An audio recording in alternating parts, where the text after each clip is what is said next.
Assalamualaikum warahmatullahi wabarakatuh. Di sini kami dari kelompok 10, mata kuliah Teknologi Pengolahan Rempah akan membahas mengenai rempah jahe.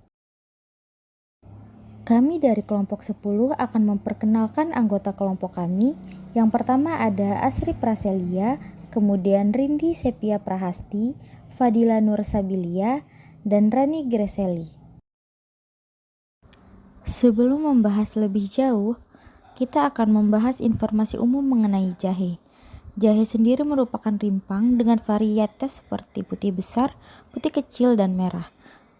Jahe kaya akan nutrisi seperti vitamin C, vitamin B, magnesium, dan potasium. Komponen aktifnya, yaitu gingerol, memiliki sifat antiinflamasi yang membantu meredakan nyeri sendi, kram menstruasi, dan menjaga gula darah agar stabil.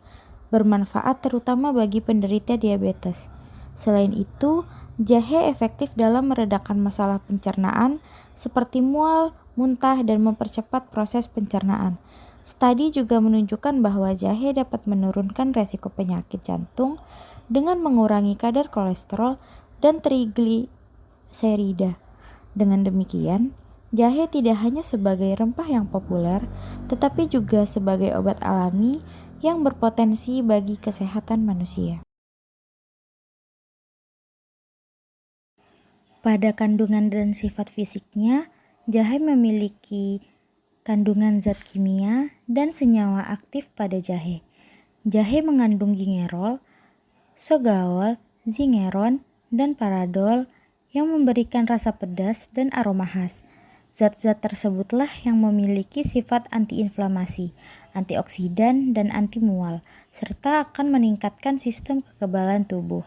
Sedangkan sifat fisik dan kimia pada jahe sendiri memiliki sifat fisik berupa rimpang yang kasar dan berwarna coklat, dengan daging yang keras dan serat. Secara kimia, dengan kandungan yang terdapat pada jahe akan memberikan rasa pedas dan aroma khas serta memiliki berbagai sifat seperti antiinflamasi, antioksidan, dan anti mual. Jahe memiliki sifat fungsional propertis pada makanan tradisional Indonesia. Yang pertama sebagai penyedap dan pengharum alami pada makanan, serta memberikan sentuhan rasa yang unik dan aroma yang khas. Yang kedua memberikan efek menyegarkan pada minuman dan sajian lainnya. Yang ketiga, pengawet alami untuk membantu memperpanjang masa simpan makanan karena sifat antimikroba yang dimilikinya. Keempat, sebagai masker rasa, membantu menyamarkan bau amis pada daging atau ikan. Dan yang terakhir, menambahkan sensasi hangat pada makanan, cocok untuk hidangan yang disajikan pada cuaca dingin. Selanjutnya, luas area dan lokasi kultivasi. Berdasarkan data dari BPS tahun 2022, diketahui luas area penanaman dan panen jahe di Indonesia yaitu 104.093.877 meter persegi. Terdapat 3 provinsi yang luas panen tertinggi yaitu di Jawa Barat, Jawa Tengah, dan Sumatera Utara, di mana masing-masing memiliki luas yaitu 20.813.926 meter persegi, 20.318.414 meter persegi, dan 10.960.658 meter persegi. Habitat tanaman jahe tumbuh baik di daerah tropis dan subtropis dengan ketinggian 0-2000 mdpl. Di Indonesia pada umumnya ditanam pada ketinggian 200-600 mdpl. Terdapat di seluruh Indonesia, ditanam di kebun dan di pekarangan. Tanaman jahe menghendaki tanah yang cukup subur, gembur, banyak mengandung humus, bahan organik tinggi, serta yang berdrainase baik. Jahe sangat memerlukan curah hujan yang tinggi yaitu 2.500 sampai 4.000 mm per tahun. Sebaiknya menanam jahe pada area yang terbuka, karena saat berumur 2,5 sampai 7 diperlukan intensitas penyinaran matahari antara 70 sampai 100%. Sementara suhu yang optimum atau paling cocok untuk tanaman jahe yaitu 20 sampai 35 derajat Celcius. Selanjutnya yaitu data total produksi, konsumsi lokal, ekspor, dan produksi. Berdasarkan data dari BPS, data total produksi jahe pada tahun 2022 mencapai 247.346,76 ton. Provinsi yang paling banyak menghasilkan jahe di Indonesia adalah Provinsi Jawa Barat. Menurut BPS, tahun 2022, jumlah produksi jahe di Jawa Barat ini mencapai 54.741.570 kg. Jumlah ini mengalami peningkatan dari tahun 2021, yaitu 43.833.254 kg. Provinsi Jawa Tengah menjadi provinsi nomor 2 di Indonesia yang menghasilkan jahe paling banyak. Menurut data BPS tahun 2022, Provinsi Jawa Tengah menghasilkan sebanyak 45.309.562 kg jahe.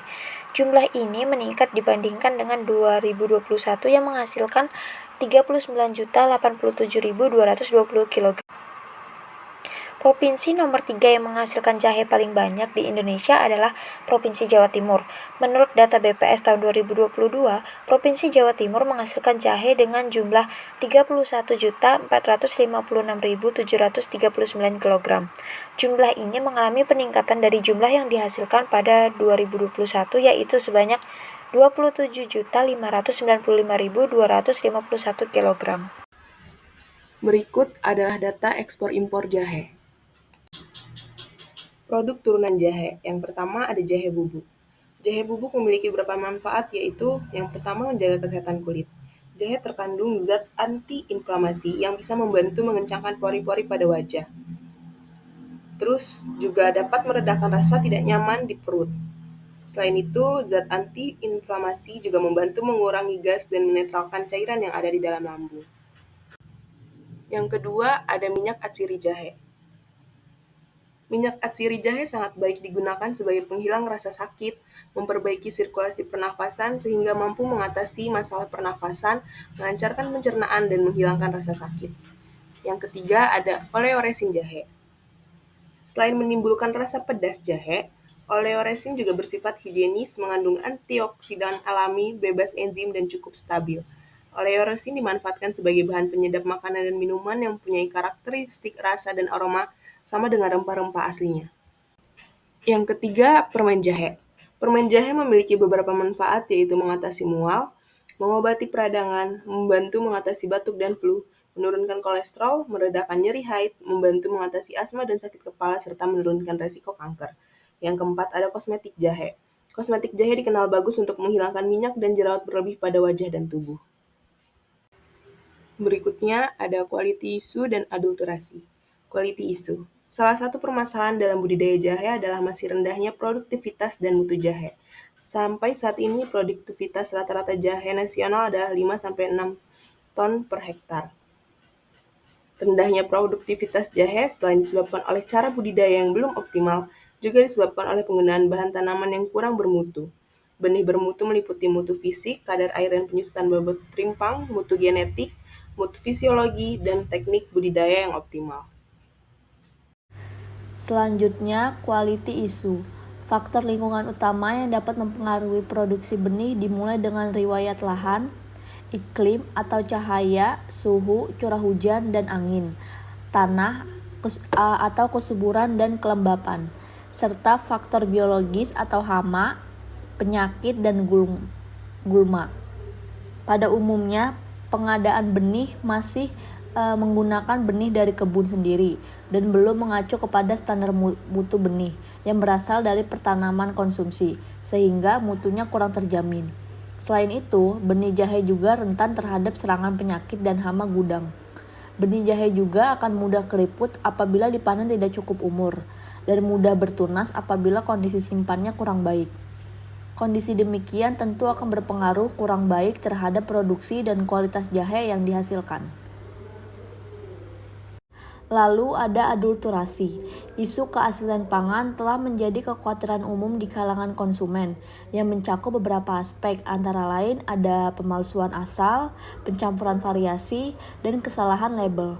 Dengan globalisasi dan kompleksitas rantai pasokan pangan, fenomena keaslian pangan telah melahirkan penipuan pangan di segmen produksi, manufaktur, pemrosesan, dan distribusi demi keuntungan ekonomi. Biasanya, penipuan pangan terjadi melalui substitusi sebagian, penambahan, perusakan bahan makanan, dan pelabelan asal geografis yang salah. Penelitian terbaru mengungkapkan bahwa buncis yang dipalsukan dalam bubuk jahe berhasil diidentifikasi menggunakan teknologi pengenalan gambar. Selanjutnya, yang keenam yaitu ada potensi tujuan ekspor. Amerika Serikat menjadi negara paling potensial untuk mengekspor jahe Indonesia. Hal ini dikarenakan masih terdapat ratusan ribu USD potensi ekspor yang belum terrealisasikan. Di ASEAN, Filipina menjadi salah satu negara yang cukup potensial, karena baru 3% ekspor jahe yang sudah terrealisasikan. Arab Saudi dan UAE menjadi negara potensial lainnya karena presentasi ekspor yang sudah terrealisasikan hanya di bawah 3%. Sebaiknya jangan mengekspor ke Malaysia, India, Bangladesh, dan Jerman karena kapasitas pasar sudah penuh, meskipun pasarnya begitu besar. Targetkan negara-negara alternatif lainnya. Berikut referensi-referensi yang kami gunakan. Sekian presentasi dari kelompok kami. Mohon maaf bila ada salah kata. Kami ucapkan terima kasih.